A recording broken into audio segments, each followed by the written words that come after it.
विद्यार्थियों नमस्कार। इस वीडियो लेक्चर के माध्यम से हम डिस्कस करने वाले हैं कक्षा 9वीं यानी क्लास 9th का संस्कृत विषय के पेपर के सॉल्यूशन के बारे में। कक्षा 9वीं वार्षिक परीक्षा 2025-26 का ये पेपर आपको स्क्रीन पर दिखाई दे रहा है। और विद्यार्थियों पेपर मध्य प्रदेश के जो गवर्नमेंट स्कूल यानी कि शासकीय विद्यालय है उनकी कक्षा 9वीं का पेपर है, संस्कृत का पेपर है। और खास बात यह पेपर कब हुआ है तो यह पेपर 5 मार्च 2026 को एमपी यानी मध्य प्रदेश के गवर्नमेंट जो स्कूल है उनके अंदर यह पेपर हुआ है। तो इस पेपर के सॉल्यूशन की तरफ हम लोग चलते हैं। संस्कृत का पेपर है और संस्कृत के पेपर में हम बात करते हैं। यहां पर सबसे पहला प्रश्न दिया हुआ है उचित विकल्प चित्वा लिखितम, यानी यहां पर उचित विकल्प का आपको चुनाव करना है। पहला प्रश्न है आगच्छत इति क्रियापदान अस्ति, ये पहला प्रश्न दिया हुआ है। तो इसका करेक्ट आंसर हो जाएगा प्रथम पुरुष एक वचनम। पहले प्रश्न का करेक्ट आंसर ए ऑप्शन हो जाएगा। दूसरा प्रश्न है लट लकारस्य रूपम अस्ति, ये दूसरा प्रश्न यहां पर पूछा गया है। आपको यहां पर एमसीक्यू टाइप का क्वेश्चन है। इसका करेक्ट आंसर हो जाएगा भविष्यति। क्या हो जाएगा? सी ऑप्शन हो जाएगा भविष्यति। तो पहले का ए ऑप्शन है, दूसरे का सी ऑप्शन है। तीसरा पठतु इत्यस्मिन्नं पदे लकार अस्ति, तीसरे प्रश्न की बात हो रही है। तो इसका करेक्ट आंसर हो जाएगा लोट लकार। क्या हो जाएगा विद्यार्थियों? लोट लकार इसका आंसर हो जाएगा। तो आप चेक कर लीजिए पहले, दूसरे और तीसरे प्रश्न के आंसर। अगले प्रश्न की तरफ मैं आपको ले चलता हूं। चौथा प्रश्न जो दिया हुआ है वो है पश्यामि इति क्रियापदे मूल धातु अस्ति, यानी चौथा प्रश्न आपसे पूछा गया है। इसका करेक्ट आंसर हो जाएगा दृश्य धातु। क्या हो जाएगा? दृश्य धातु हो जाएगा। दृश्य करेक्ट आंसर इसका सी ऑप्शन हो जाएगा। अगले प्रश्न की तरफ मैं आपको ले चलता हूं। दुर्बुद्धि इति पदे उपसर्ग अस्ति, पांचवा प्रश्न की बात हो रही है। तो इसका करेक्ट आंसर हो जाएगा दूर। क्या हो जाएगा? करेक्ट आंसर दूर हो जाएगा।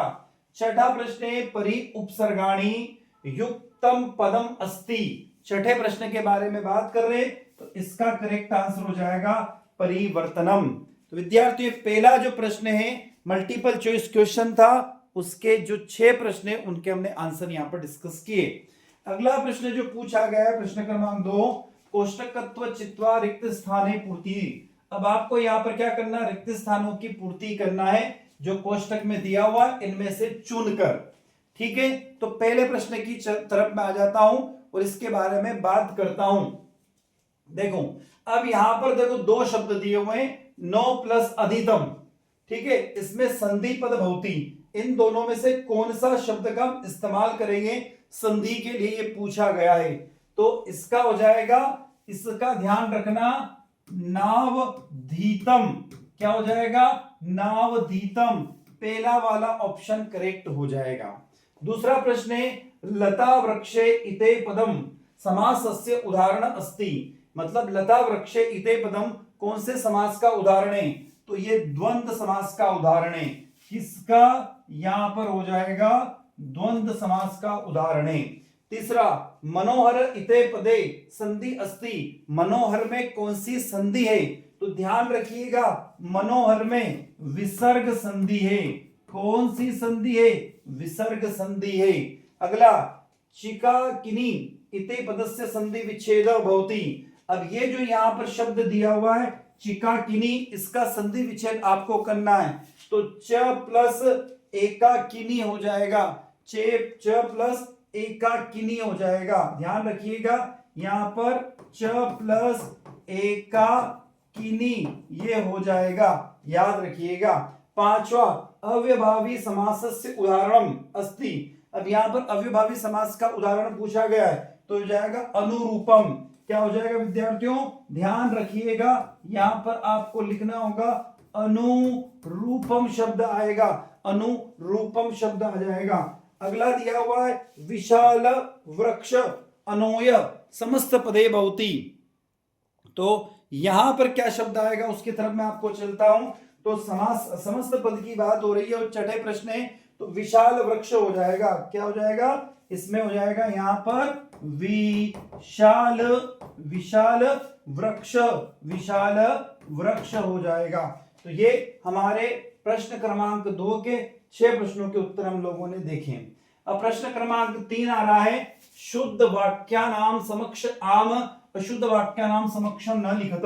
मतलब जो शुद्ध वाक्य उसके सामने आपको आम लिखना है और अशुद्ध वाक्य के सामने न लिखना है। तो पहला दिया बाल कद इति पदे पंचमी विभक्ति अस्ति, तो ये करेक्ट है, तो इसके आगे आपको आम लिखना होगा। अगला वयम इति रूपम एक वचने अस्ति, तो ध्यान रखना ये इसके आगे न लिखना होगा, क्योंकि यहां पर वयम इति जो दिया हुआ है, वयम इति रूपम एक वचन अस्ति ये दिया हुआ है, तो यहां पर इसका न हो जाएगा, ध्यान रखना न हो जाएगा इसका। आगे चलते हैं, लता शब्दस्य सप्तविभक्ते एक वचनस्य रूपम लताशु भवति, ठीक है ना। तो यहां पर लतायाम है, ये लताशु नहीं आएगा, यहां पर लतायाम शब्द आएगा। जब लतायाम आएगा तो ये गलत हो गया, तो इसके आगे आपको न लिखना है, ठीक है। चौथा, अलम भाषाणेनम अस्मि वाक्यम अलम अव्यपदम अस्ति, ये शब्द आएगा, तो ये स्टेटमेंट करेक्ट है, सत्य है, तो इसके आगे आपको आम लिखना होगा। पांचवा, फलयोदि रूपम द्विवचनस्य अस्ति, तो ये भी आपके आम शब्द हो जाएगा, मतलब ये स्टेटमेंट ट्रू है। इदानीमम अहम संस्कृतम पठामि अस्मिन् वाक्य पठामि अव्ययम पदम अस्ति, तो ध्यान रखना ये जो है ये अव्यय पदम नहीं है, ये क्रियापदम है। क्या है? क्रियापदम है, तो इसके आगे आपको न लिखना होगा। तो ये प्रश्न क्रमांक 3 के ये प्रश्न आप नोट कर लीजिए, आम न आम, इस तरीके से ये क्लियर हो जाएगा। मैं अगले प्रश्न की तरफ आपको ले चलता हूं। यहां से नेक्स्ट क्वेश्चन है, विद्यार्थियों एक खास बात, वीडियो लेक्चर अच्छा लग रहा है तो लाइक अवश्य कीजिए, आपके क्लासमेट तक इस वीडियो को शेयर कीजिए, कि कमेंट बॉक्स में कमेंट कर जरूर बताइएगा, और चैनल को सब्सक्राइब अवश्य कीजिए, जिससे सभी विषय के प्रश्न पत्रों के हल आपको आपके अपने यूट्यूब प्लेटफॉर्म पर अवेलेबल हो जाए। अब मैं आगे चलता हूं प्रश्न क्रमांक 4 की तरफ लेकर आपको। यहां पर आपको युग्म मिलान करना है, युग्म मिलान करना है, यहां पर ध्यान रखना। तो पहला जो दिया है ये गुण युक्त, तो गुण युक्त का यहां पर हो जाएगा दरिद्र। क्या हो जाएगा? दरिद्र हो जाएगा, ध्यान रखना। दूसरा विरथ, दूसरा शब्द जो दिया हुआ है विरथ, तो विरथ का आपका यहां पर हो जाएगा, ध्यान रखिएगा, रथहीन। क्या हो जाएगा? रथहीन हो जाएगा, रथहीन। देखो यहां पर जो हम चल रहे हैं ना, तो गुण युक्त, तो गुणवान दरिद्र से भी श्रेष्ठ है, इसका अर्थ दरिद्र, तो यहां पर गुण युक्त गुणवान दरिद्र से भी श्रेष्ठ है। और रथहीन मतलब बिना रथ के, यानी जिसके पास कोई भी रथ नहीं है।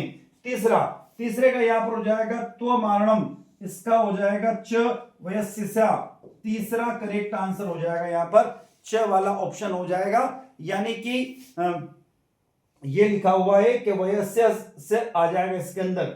चौथा वृद्ध, तो वृद्ध का अपोजिट क्या होता है? युवा होता है। वृद्ध का अपोजिट क्या होता है? युवा होता है, तो ये हो जाएगा। आगे चलते 5वें प्रश्न की तरफ। 5वां प्रश्न किसके बारे में बात कर रहा है उसकी तरफ मैं आपको ले चलता हूं। तो 5वां अध, अध का हो जाएगा ऊपरी, ऊपरी ऊपरी हो जाएगा। और अगला ब्रह्मणाम है ना, ब्रह्मणाम, तो यहां जाएगा अलीनाम्स हो जाएगा, तो ये छठा हो जाएगा। तो इमेज द कॉलम को आप देख लीजिए, ठीक है। चलते हैं आगे। 5वां प्रश्न, एक वाक्य ने उत्तर लिखते, मतलब एक वाक्य में आपको यहां पर उत्तर को लिखना होगा। तो हम आ जाते हैं पहला, लघुत्तम इति पदे कम प्रत्यय अस्ति, ये दिया हुआ है, तो इसके अंदर तमय प्रत्यय आ जाएगा। कौन सा? तमय आ जाएगा इसका आंसर, ध्यान रखना, तमय आ जाएगा। एक शब्द में लिखना आपको, एक वाक्य में लिखना है ना। कोत्वा प्रत्यय एकम उदाहरण लिखित, तो ध्यान रखना इसका होता है पठित्वा। क्या हो जाएगा? पठित्वा आ जाएगा इसका आंसर, पठित्वा, ध्यान रखना। तीसरा विक्रय इते पदे कम प्रत्यय अस्ति, तो यहां हो जाएगा लियप प्रत्यय, लियप प्रत्यय, लियप प्रत्यय, ध्यान रखना, लियप, एक बार लिख देता हूं मैं, लियप प्रत्यय हो जाएगा। अगला सरसा रसला कस्मिनम ऋतुलस्तिनी, चौथा जो प्रश्न है इसका हो जाएगा वसंते, क्या हो जाएगा वसंते, ध्यान रखना। पांचवा तुला के बक्षिता अस्ति, मूषके, चूहे खा गए थे ना तुला को, ऐसा उसके अंदर आता है जब हम कहानी पढ़ते हैं, तो मूषके, ध्यान रखना मूषके आंसर हो जाएगा।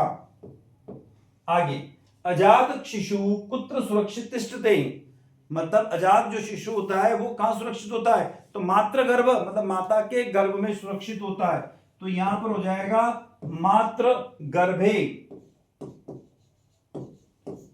ठीक, तो ये आप नोट कर लीजिए, एक वचन एक वाक्य में उत्तर जो मैंने बोर्ड पे लिखे हुए हैं ये इसके करेक्ट आंसर है।